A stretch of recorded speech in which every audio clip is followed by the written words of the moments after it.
you on Monday.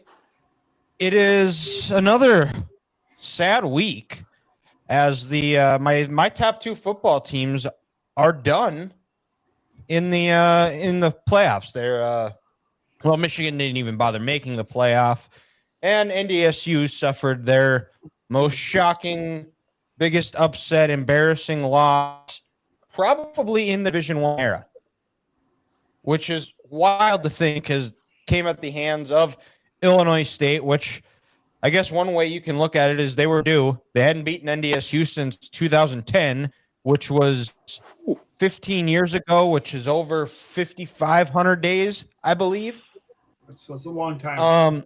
It was a long time ago. In 2010, I was a sophomore in high school. Grant and Ethan were juniors, and that was so. Yeah, I guess you could say Illinois was due. Illinois State was due. Tip your cap to them. That was a dominating defensive performance. NDSU only had 6 first downs the whole game. 6? They scored 2 touchdowns. It was bad. 6? It was 6. Oh my God. The D line on Illinois State was living in the backfield, and that was a concern because this year, the one thing I will say is some of their prior recruiting classes, they kind of had missed on some guys on the offensive line, and were very young. They do. I think I'm excited to see what another year under Kramer looks like. They were starting a true freshman and a redshirt freshman. Illinois State's D-line was a bunch of men, and they played like it. NDS, they didn't really settle on a starting 5 the entire year, and completely shut down the run game. Cole Payton was not really a factor at all. And Grant, you were shocked by these 6 first downs. Mm-hmm. Their 2 touchdown drives were one-play drives.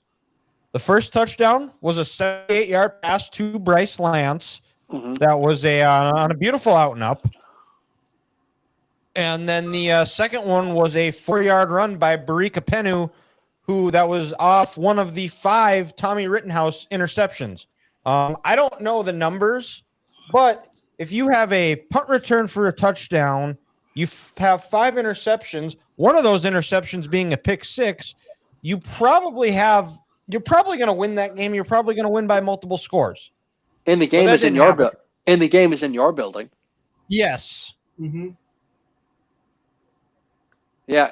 And Dylan, when Ethan told me some of the stuff on Sunday, I was just shell shocked. I was like, they lost this game.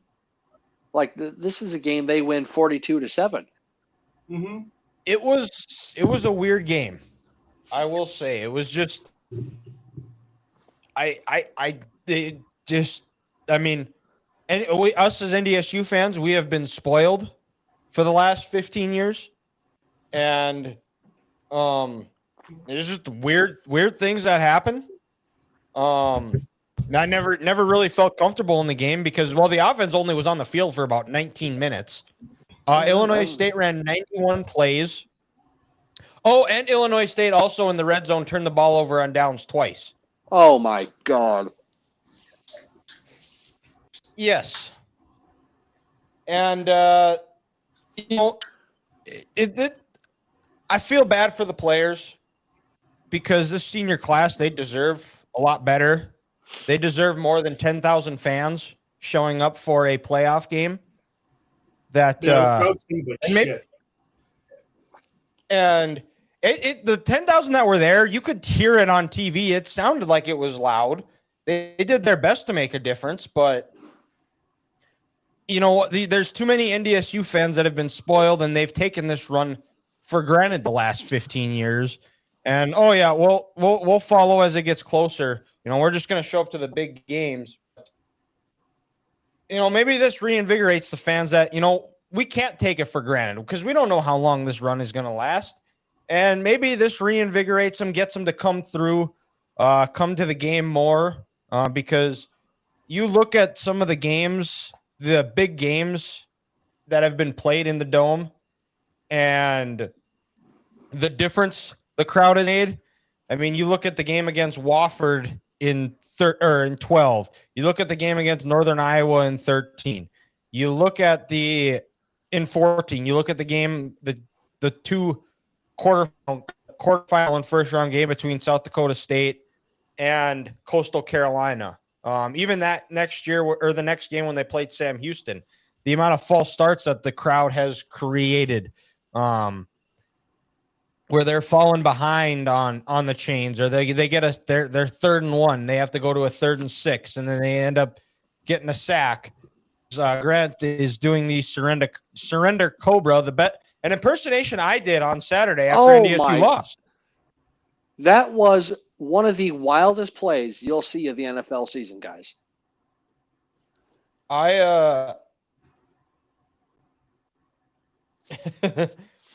One group chat I'm in just said, what the heck is happening? I think I know that was the craziest shit I've ever seen. That was the craziest thing you will see this year. What the hell was he even thrown to? Hurts drops back, throws it right to a defensive lineman, Deshaun Hand from the University of Alabama, gets the ball stripped by Will Shipley. Jalen Hurts tries to pick it up. He then fumbles. So it's a rat race by the sideline. Does he lose 4 points? I hope so, because I just need Jalen to score less than 5, and I somehow win. Honestly, God, he should get 4 points for that because he had firm control.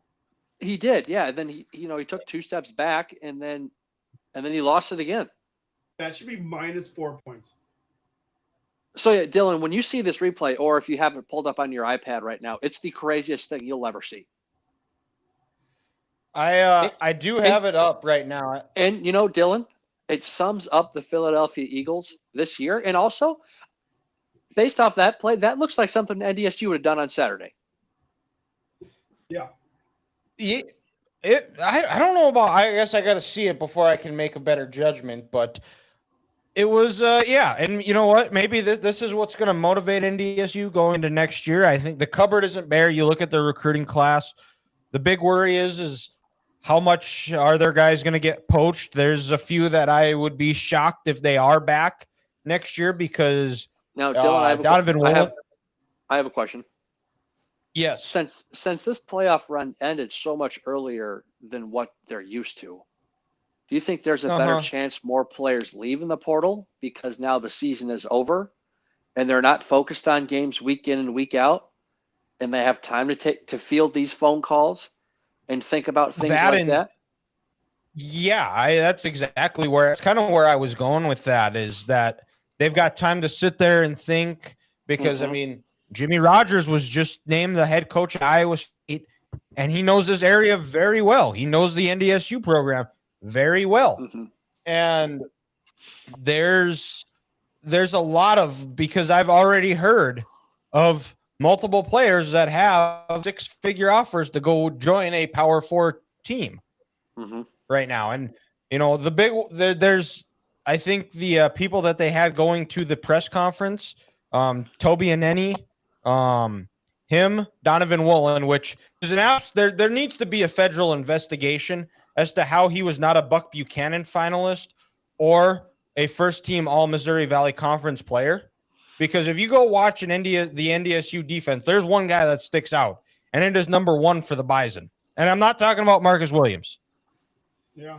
The guy from Frisco, Texas, I wouldn't be shocked if he's playing in the SEC next year, Big Ten, you name it. The guy is an absolute stud. Okay, I'm watching this play. He, in fact, did get docked 4 points. Yes!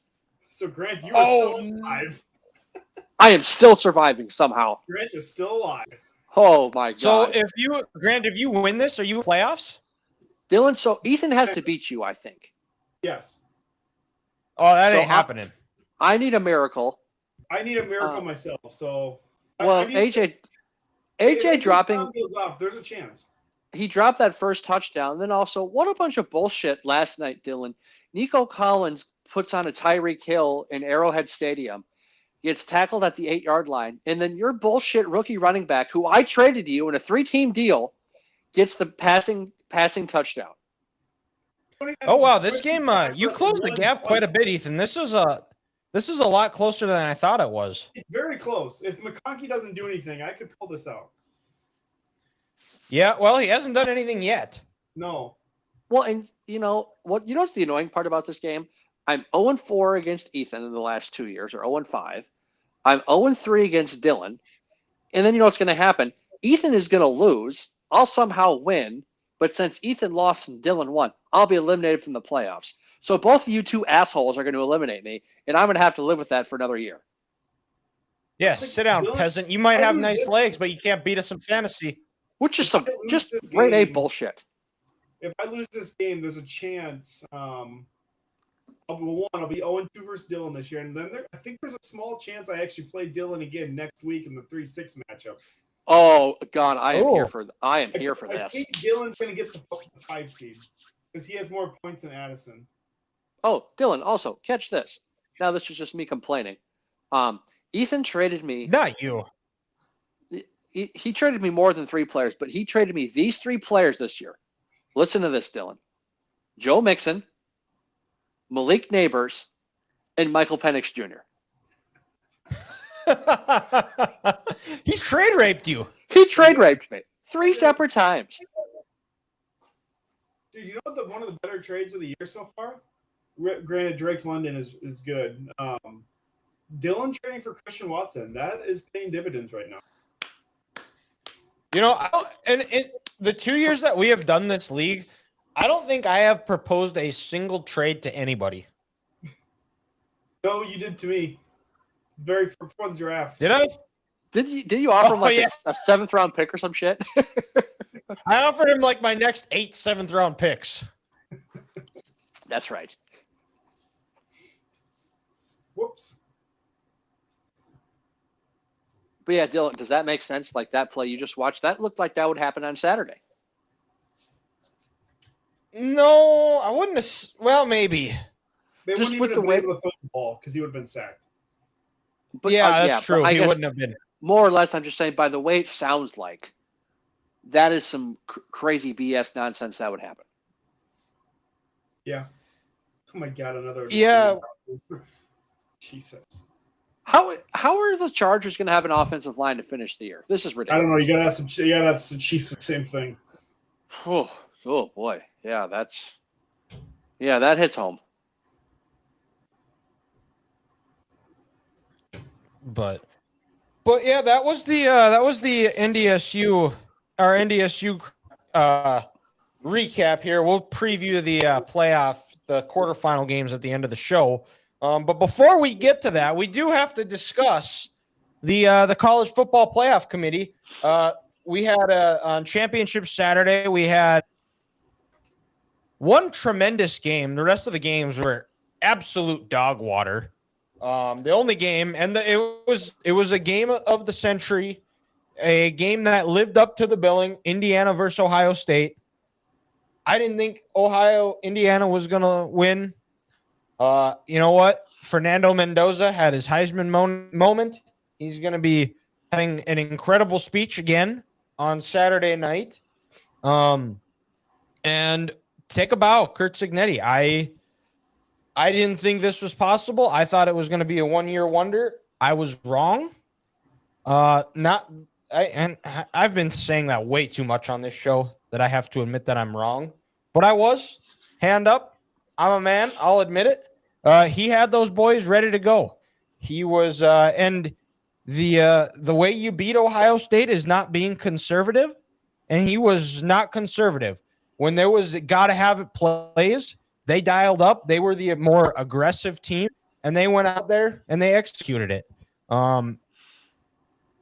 Ohio State, Ryan Day shriveled up like he did against Michigan. The last 4 years prior to this year, he coached scared, and then when they had to, their kicker let him down again. The third time in 4 years that he has missed a kick, multiple kicks in big games. And Indiana gets the 1 seed, Ohio State's the 2, Georgia's the 3, Texas Tech is the 4. They're going to be getting byes, and now we're going to get to the matchups. In the 5-12, we've got Oregon versus James Madison. In the 6-11 matchup, we got Ole Miss taking on Tulane again. And then in the 7-10, we got Texas A&M versus Miami. And then we got another rematch, 8 Oklahoma versus number 9 Alabama. So, and before we get to... Did Ole Miss and Tulane play this year? They did. Ole Miss mopped the floor with them. Oh, well, okay.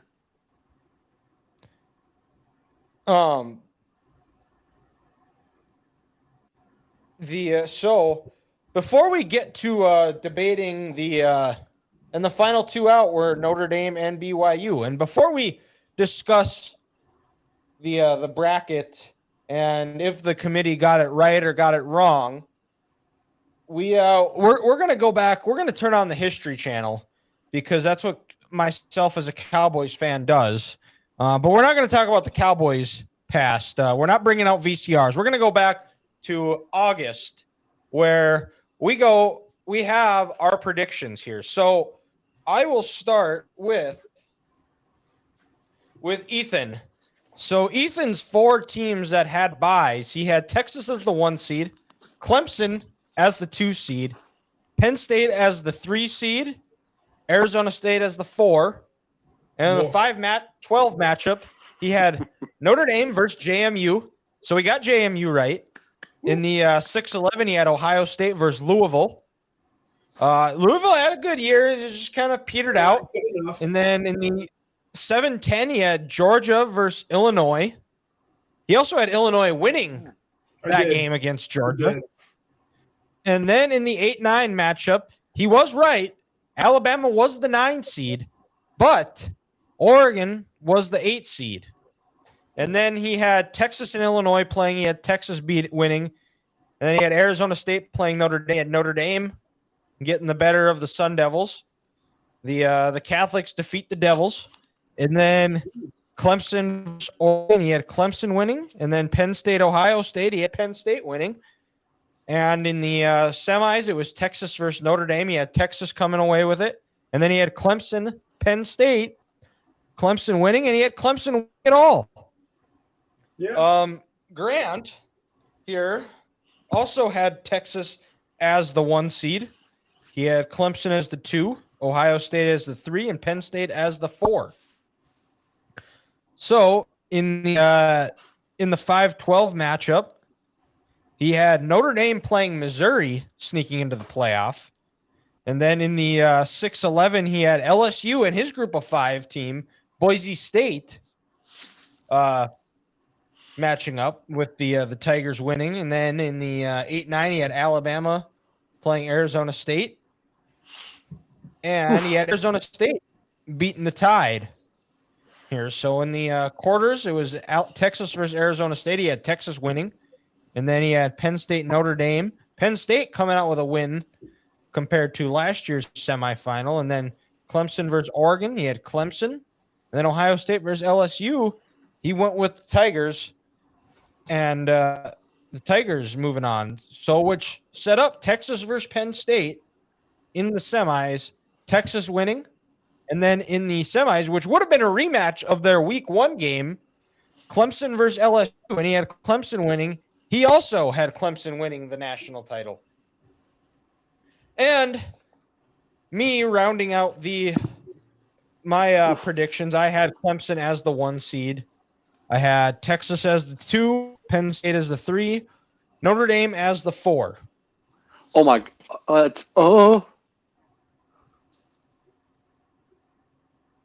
Oh, he just threw another pick. What? I might get a win. I'm not sneaking in, but there's a chance Jalen Hurts goes for less than 5 tonight.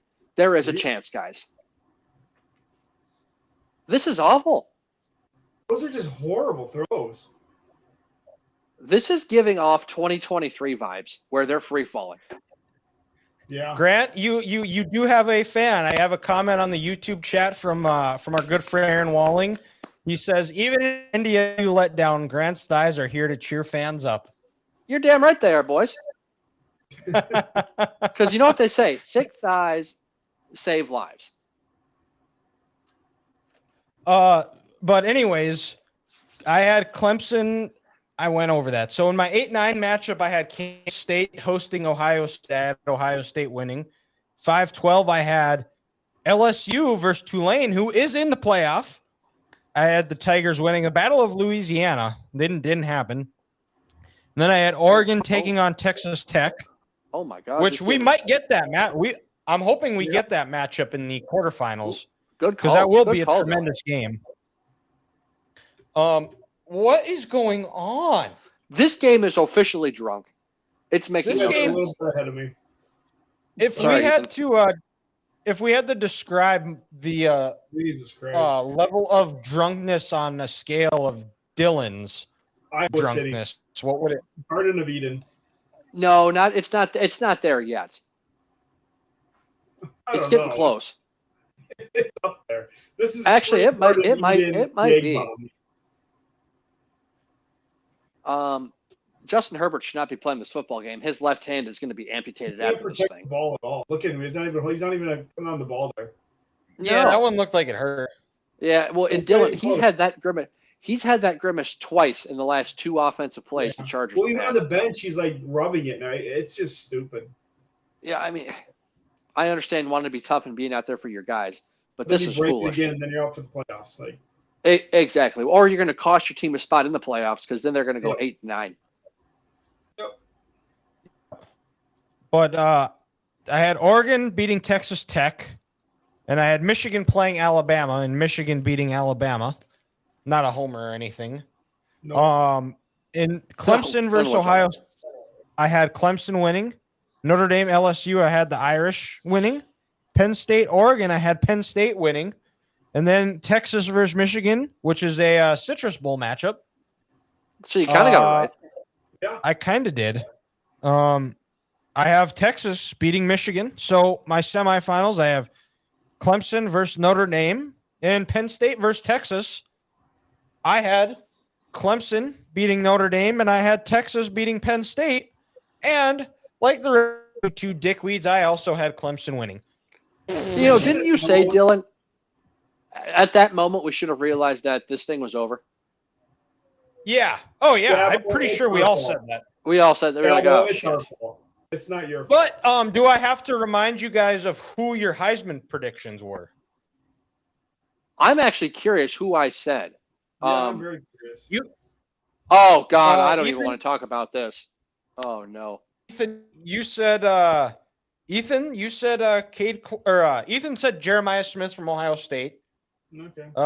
Grant, you had Cade Klubnik of Clemson, and I had Jeremiah Love. Now, I don't think he is going to win it, but I was the closest, so I sucked the least. You do suck the least, which is surprising because off camera you suck the most. This is true.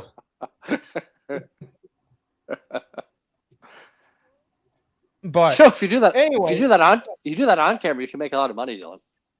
Yeah, so I've been told.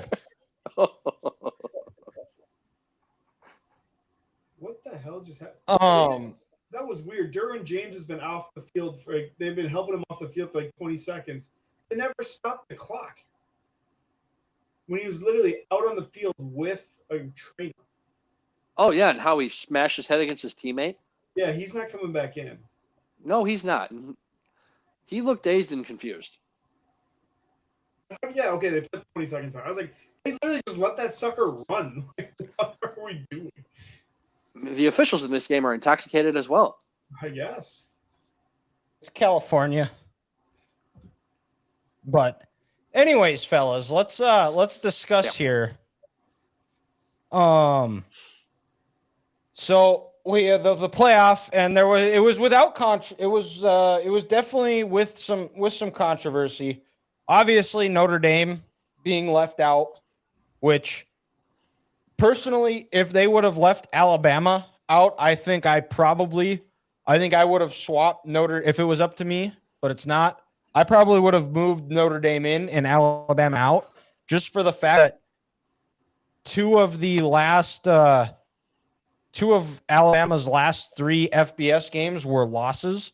And yes, they beat Georgia at home, but they absolutely got the doors blown off them on Saturday, and the offense has not looked good. They have regressed week by week since they beat Georgia, where Notre Dame, yes, they started out 0-2, But they have rattled off 10 straight wins, which the only other team who has done that in this year is Indiana, who is the number 1 overall seed. And their 2 losses came against 2 teams that are in the college football playoff, and it was by a combined 4 points. And the teams that they've won, they've beaten by an average of 30. And I do like that they put Miami in the sense that that I do think head-to-head matchups matter, in the sense that Miami and Notre Dame played week 1, and Notre Dame was favored. Miami came and won. I do believe that you still have to earn it on the field, and it still sets the precedent that playing and scheduling these big games, it still matters. And you looked at Notre Dame's schedule, and there were games that tough. The USC game, Boise State had a good year. They won the Mountain West. I can't really remember who else they played, but it was great by Marcus Freeman to be able to rally the troops and get them to the 10 wins. But in a perfect world, if they would have negotiated a year earlier, they would have gotten that final spot over JMU, but they negotiated it a little bit later. So what are your guys' thoughts on who JMU would have stayed in? It would have been I think it would have been whatever 10 seed. So Miami would have gotten knocked out.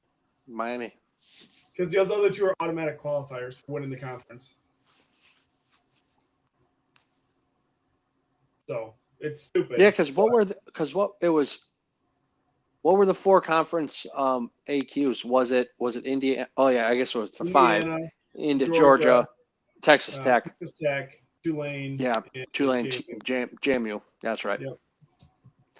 Because it's 5 of the 6 top highest ranked conference champs. Right, Ethan? Yeah. Yep. Yeah. In one group of 5. Correct. Usually, yeah. Yeah. Like, at the end of the day, like, their job is to get it right. Like, totally understandable. For the most part, I think they did. Alabama's schedule was so much tougher than either Miami or Notre Dame. So I 100% agree that they should stay in. I know they're getting a lot of hate. They weren't playing the best. Totally reasonable. But when your strength of record is 8 versus mid-40s for the other 2, you should get in. Like, you're playing the best of the best every single night. In terms of, like, Notre Dame, I would be just as pissed as they are. They have every right to be. For 5 weeks, you were ranked ahead of Miami this entire time. Yeah. The entire time you're ranked ahead of them. And then the last minute you're blindsided saying, oh, we looked at head-to-head now. If Virginia wins versus Duke, Miami's not in. Notre Dame stays in, and that's a fact. I don't care what people say. That's a straight-up fact. Because they just wanted the ACC in, and they couldn't put Virginia in. Did Virginia and Notre Dame play this year? I don't think they did. I don't think so. No, they no. didn't. But you lost to Duke. Like, no offense, you're not going to get in. Like, it's just not going to happen. But yes. They can't leave the ACC out. And as crappy as that is, they got it right. Just the way they did it was really shitty. Because, and the way the ACC had their tiebreakers too. Like, there's no reason in any world that a 7-5 team should be a representative in your conference championship game. It should have been Miami.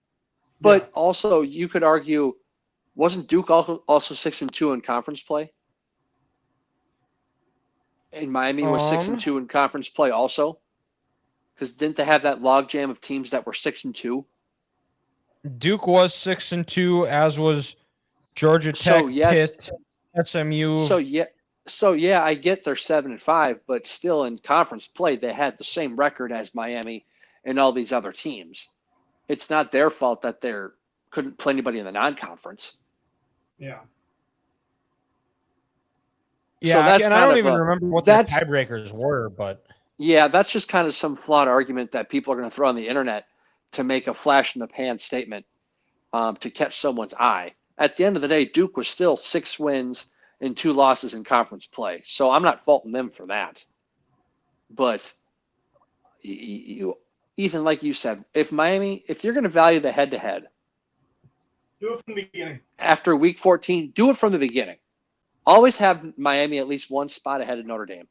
Because now this just looks like they did it for show. This just looks like look at the head-to-head now. Like that makes no sense. None.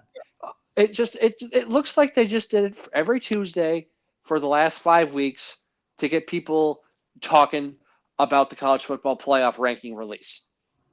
That's all it comes down to. This was just a cosmetic play, and they knew they were going to bump Miami up over Notre Dame at the end of the day. And also, maybe I'm a conspiracy theorist here, but one team belongs to a conference that has a TV deal with ESPN and ABC, and the other one is with NBC. Yes. I'm just saying. But also, they definitely went with the network. Yeah, the network. And another thing I don't understand or I don't like. Yes, you agree. Alabama's schedule, that 4-game stretch in September and October, was tough, and they came out 4-0. But at the end of the day, they still lost in their conference title game. They should have been penalized for that and at least maybe dropped a spot. Yeah. Because if you're going to do it to BYU, you should have to do it to Alabama. So I still think Alabama should have been in over Notre Dame because, yes, Notre Dame, congratulations, you've won 10 in a row. You also beat a bunch of nobodies. And you lost the two best teams you were going to play all year. Why should you deserve to get in there when BYU lost to Texas Tech twice? They got smashed. Mm-hmm. They lost a conference title game. They dropped a spot. So Alabama should have dropped a spot. You ask me, Miami should have been the 9 playing Oklahoma, and Alabama should be the 10 playing Texas A&M. Yeah, that's how I would do it. And especially the way that Alabama lost on Saturday, where it wasn't even remotely a competitive game. They should have had some type of penalty because of that. Because, I mean, BYU, I thought it was going to be a long shot. That game went about as close to what I thought was going to happen. And I thought they would compete for a while, and then Texas A&M would just kind of assert their dominance.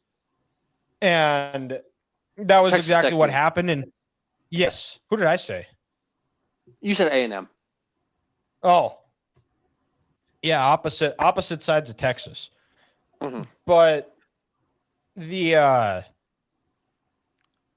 I thought Texas should have been dropped down to the 10 seed because the other part of it is we have already seen Alabama and Oklahoma play. We don't need to see that game again. So I would have liked to see them play A&M and then Miami maybe move up to the 9. But I think if you're Alabama, you got to be looking forward to a chance for the rematch. But we'll discuss we'll preview those games the week of, which also kind of crazy to think, fellas, is that we are like 2 weeks away from Christmas. Yeah. Oh, I know. 2 weeks. And I also have to get the bug in our ear is because it was fun to do last year, and we never got to do it in the summer. But we will be doing, if we do it close, when we do our Festivus, we will be doing our airing of sports grievances that week of Christmas. And I've been sitting here and I've been cooking up some hot ones, boys. Let me tell you that. I've been cooking up some that like make me sound like I am a 70-year-old boomer. Well, you kind of are. Yeah. Yeah, that is true. Also, another thing with this bracket release that kind of pisses me off. I'm not going to talk about specifics of these games, Dylan, but they're having the best games the first 2 games of the weekend. Like, this schedule is ridiculous. I'm sorry, but Oklahoma, Alabama, Friday night. Why is that being played on Friday night? That should be JMU, Oregon, because that game's going to be bullshit. And odds that night just seems like the Autzen on a Friday night just seems Autzen like on a it's Friday just night. Be rowdy. Yes. Ethan would know. He experienced that this year, Autzen on a Friday night That's when true. it gets dark outside. It's loud. And then also, I'm sorry, but the first game on Saturday at 11 o'clock, Tulane, Ole Miss, that just feels right. And then maybe give me Alabama, Oklahoma at 2:30, and then the night game should have been Miami, Texas A&M. Kyle Field, 110,000 people. That game being played in the daylight is a crime, if you ask me. It really is, and like, I hadn't looked too closely. That whole schedule, the first round games, they just butchered it so bad. But you know what? They don't want to compete with the NFL that Saturday, so then they put the best game Friday, and then the other two is the two later ones on Saturday. You know, the 6-11 and 5-12 games. Yep. But I am excited for the quarterfinal matchups. Do look promising. I'm looking forward to that Texas Tech Oregon game. In theory. Now, in theory, is that the Cotton Bowl? No, Texas. I think it's the Peach Bowl because Georgia is going to the Sugar Bowl. Let's see here. Indiana's going to the Rose. Yep, Indiana's going to the Rose Bowl. Let's see here. Indiana's going to the Rose Bowl. What bowl is Texas Tech playing in? Because, Dylan, I thought I saw a meme, the internet. They said the possible semifinal game is a Peach Bowl game in Atlanta, and Ohio State fans are having flashbacks. Orange Bowl. Okay, interesting. That's right, because the semifinal last year was the semis last year was the cotton and the orange. That's right. Yep. And then so this year it must be the Peach Bowl and the Fiesta Bowl. That checks out. Yep. So we also had a comment on YouTube from Aaron. He also asked, is this the worst year in terms of who was supposed to be the Heisman and just falling off? I think, Jeremiah Smith, I always thought was going to be an uphill battle just because there were so many teams that were keying on him. And he never quite had that opportunity to have like that big Heisman moment. Just in the nature of the games. And I think for a receiver to really have that, they need to have that big wow Heisman moment. And I'm trying to think of who else was. Well, Arch Manning to start the Arch Manning, yeah. Now he's playing like if he would have started this year the way he's playing now. Maybe next year. Well, and look at all the quarterbacks like Drew Aller, Garrett Nussmeier, Klubnik, Nussmeier. I mean, it's Mendoza and Moore. Those are like the only two worth anything. Yeah.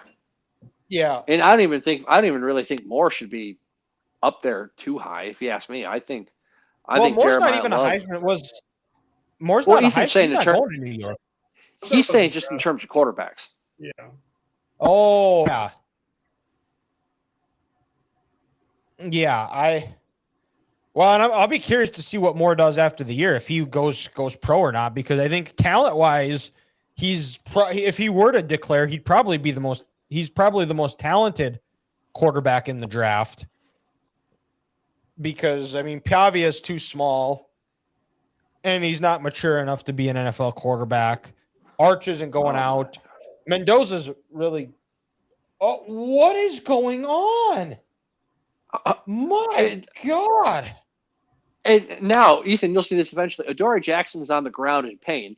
So not only does he pick Herbert off, gets slammed to the concrete turf, and is writhing in pain. This is going to put them in field goal range. He just broke his freaking wrist. Oh yeah, this is going to be a 1 point game at halftime. This is going to be a Jake Elliott field goal. Take a shot. And Eagles are going to get time for one play. You got 7 seconds. You do. They have a timeout, I think. Ethan, you're right. This is Dylan Iowa City level drunk. This game is stupid. It just reached it. Just got my God! Now, yeah. Right there, that could be a UCL that might tear. Be a special episode that people have to pay to listen to. Is my Iowa City times, my times in Iowa City. But yeah, that I don't know. Do you guys got any more thoughts on the college football playoff? Not really. No. All right. Well, let's just table the NFL for now. We'll be able to talk about that next week as we get down to the nitty-gritty. The Chiefs are dead, we think. They got a big one against the Chargers this week, and if they lose that one, they are officially done. Is that true, Dylan? It feels like it. Yes. They had the opportunity. Yeah. Hold on. Timeout, guys. Yeah, you're right. Because I'm looking at this Chargers record. And yeah, sure, they're 8-4, and who knows, they can implode. But also, you got Houston, Buffalo. Well, they're not going to run a play. Houston might go 12-5. Houston might go 12-5, but also the Jags might go 13-4. Also true. Who would have thought that? Yeah, they are going for it. I was going to say, you got to run a play. What are we doing? You got to run, something, right? They got 2 timeouts too. Yeah, but you're right. They got to win out. They got to win out to have a chance. But now Hurts can't find his helmet. Oh, there it is. This is a disaster. This game is an absolute joke. 6 turnovers in the first half. Grant, what would your high school coach say to you if you couldn't find your helmet on the sideline of a game? He'd probably make some joke about me being fat and thinking about food at halftime or after the game. And you should be putting your helmet down. Yeah, worry about putting the fork down, not your helmet down. Yeah, put the fork down, not your helmet. Hold on to your helmet, fat ass. But all right, well then let's round out the show here. Let's go to our FCS quarterfinal matchups, and we'll go in the order of the games that are played. We will start with Friday game. We've got Montana State, the 2 seed, taking on the 7 seed Stephen F. Austin, 7 p.m. ESPN on Friday. Montana State beat Yale in a tightly contested battle. The Bobcats were able to come away with a win. Stephen F. Austin came away with a win over Abilene Christian. And, this game is definitely... It's drunk. Yeah, this is Iowa City drunk. This is ridiculous. Dylan, this is Michigan Northwestern vibes. This is... Yeah, you're not wrong. We're a field goal away from it being the final score, too. I just need someone with the number 57 to make a play and never play for one of these 2 teams ever again, and I will be a happy bitch. That will. Abilene Christian, it was a back-and-forth game that saw Stephen F. Austin pull away or have a go-ahead score and get a stop on D. But who do you think the Lumberjacks have a shot of going up to Montana and coming away with a win? Probably not. No. I think if you're Montana. No, this is Montana State, not Montana. Oh. Well, no, they're still going to lose. Yeah, I think Montana State's licking their chops. Like, now that NDSU's out, this is their chance to finally get their first national title since '84. Second, in the 10 o'clock window on Saturday. I'll take Montana. Oh yeah, Grant, State you got to pick. You got Montana State as well. Yep. I doubted Stephen F. Austin last week. I'm doubting him again this week. You're doubting them again. Okay, well, that's boded well for the Lumberjacks. So you never know. You might be their lucky charm. They might be like this guy with the big thighs. He's got to keep picking us. You're welcome, Mike Zero. I'm going to knock the Bobcats out of the playoffs for you. First game on Saturday, we got the 4-seed Tarleton State taking on the Villanova Wildcats, 10 a.m. on ESPN on Saturday. Tarleton State, the 4-seed, had a win over the Effin' Hawks. Villanova went on the road to Lehigh and won a 14-7 battle, which was just a defensive war. I was watching that a little bit. Villanova has the Pope on their side. Does that continue as they go down to Texas? No, they're a basketball school. Ethan, I said that last week. It did not work. Well, we're going to try it again.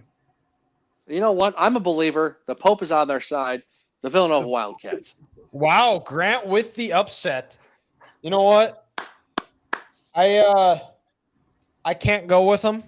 I got to go with Tarleton State. I think they also are thinking that this is their chance to play. I think they have FBS aspirations because they're in Texas and they're going to get the money. They'll probably get an invite before NDSU does. That just makes me mad as I start talking about it. But I got Tarleton State Texans beating the Wildcats. So the 1:30 game on ABC, we got the Montana Grizzlies taking on the South Dakota Coyotes. Here, South Dakota went down to Macon, Georgia, and put an absolute butt whooping on the Mercer Bears, beating them 47-0. Absolutely just stomped them. My Here. God. And what you talk about somebody that's done a heck of a job that you thought they were dead in the water, and the only Valley team that is left in the playoffs, the South Dakota Coyotes, just like we predicted back in September. Does their run continue to the semifinals? Why the hell not? Just kidding. I'm Oh, okay. Grant? No, because remember this in life. There's always a bigger bear, and Montana is the bigger bear. Montana is the bigger bear. Some would say Some would say. They got their revenge on South Dakota State. I think they keep rolling. They take care of the Coyotes and their miraculous run.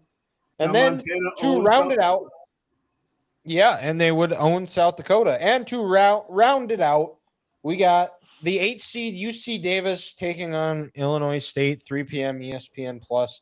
Who you guys got? Honestly, I don't trust that Illinois State. I will say, fellas, this is an all-time mustache matchup here. Oh yeah, baby. Between their head coaches.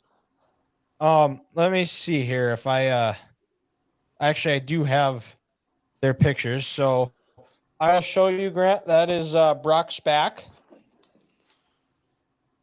Great mustache. Yep. And then Tim Plow, the UC Davis head coach. Tim Plow. Oh. Just with the name Plow and having a mustache, I love that guy. He plows, is what you're saying? Hopefully he pulls a Brett Bielema and goes home and I can't wait to go plow my wife.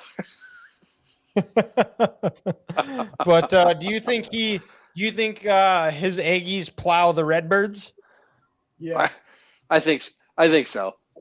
Illinois State's going to be twice. Lightning is not going to strike twice. No, and this is going to be their third road trip in as many weeks. Let's look at what their miles are from. Ethan, you got a calculator ready? Sure. 1 second. All right. I'm ready. All right. So normal. Wait, I got to look first. Where?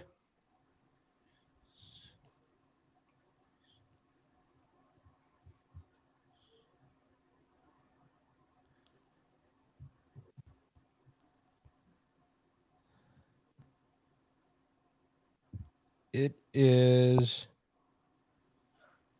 let's see here. Hammond, Louisiana. So 785 miles. Okay. Fargo. 700. Plus 700. Yep. And let's go to Davis. 1485. Davis, California. And that is 2,030 miles. Holy smacks. You're looking at 3,515 miles traveled. Oh, that's a lot of miles there. And I think the NDSU hangover is real. I think they put all their chips to the table to beat that game. And we've seen a lot of teams after they play NDSU tough and lose, or play NDSU and do come away with a win, you do see that letdown week.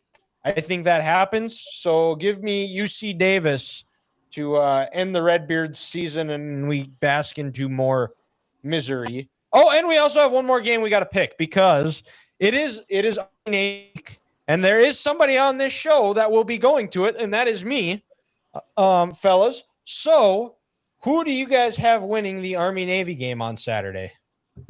I know nothing about them, but I'm going to go Army. All right. I'm taking the midshipman. Give me a Navy. The midshipman. I am going with a Navy alum, so I feel obliged.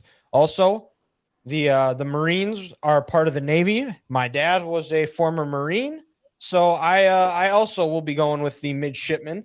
I am very, very excited to be at this game in Baltimore, my first time in Baltimore. So hopefully I come back alive. I don't get stabbed or shot. Get yourself some crab cakes. That's what I'm looking forward to. Is I was talking to our buddy Scott, and I forgot that he interned for the Ravens one summer, and that was what he told me is get some good. Make sure you get some crabs, not the one those crabs, but like actual like crabs from the ocean. Oh, yeah, but fellas, that wraps that game up. Ethan, let's round out the show here. What do you got for us for curveball of the week? What is the most annoying thing when you're watching TV? You can take it however you want. I'll go with mine. The most annoying thing when you're watching TV, when you change the channel and the freaking volumes are like 20 levels higher, even though you don't click the damn volume button. Oh, that's a good one. Mm-hmm.